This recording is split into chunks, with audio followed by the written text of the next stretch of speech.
I have an awful backache. Not because of my age, I mean, look at my baby face.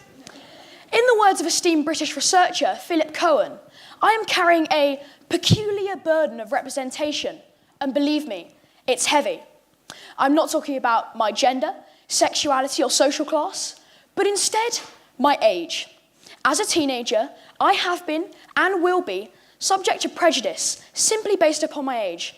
Ladies and gentlemen, I hope that tonight you'll be able to help lift this burden off of me. Bad news sells. This is the hard truth made apparent to me when I went onto the Guardian site, what I believe to be a relatively fair, trustworthy and balanced publication. But to my surprise, they had a section called Youth Justice, the title sporting words like thug and vandal, as well as frequent use of the term gang violence, when there was often no concrete evidence of the crime being gang-related.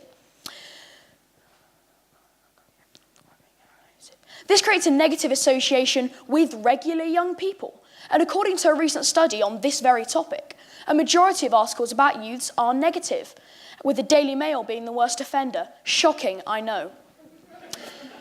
Trial date set for murderous teen was just one of the overtly negative titles I found. And by no means am I saying sugarcoat these horrific crimes, but save the content for the article. For example, the aforementioned one was actually carried out in self-defense. Now, I'm sorry to say it looking at the audience, but the worst offender is often the older generation. The Daily Mail has a 46% readership of over 65s, and when you consider this, and them being the worst offender, it is very easy to see how these exaggerated headlines can create a negative image of regular young people. By no means am I calling retirees the problem, but instead the media that feed them this propaganda. And when you're older, I can see how you adopt the mentality of better safe than sorry. Now, I could relay more facts and statistics, but instead, I'm going to tell you my own experiences. I'm conscious of the way I dress, talk, and how I act. I avoid hoodies, and backpacks are a big no-no.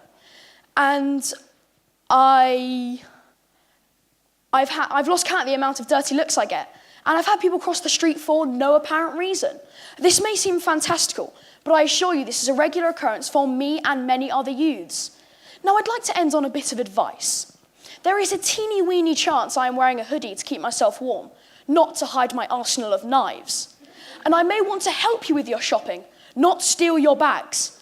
And there is definitely room on the pavement for both of us. I know I'm big, but I'm not that big. But most of all, the next time you see a youth walking down the street, just carry on walking. Thank you.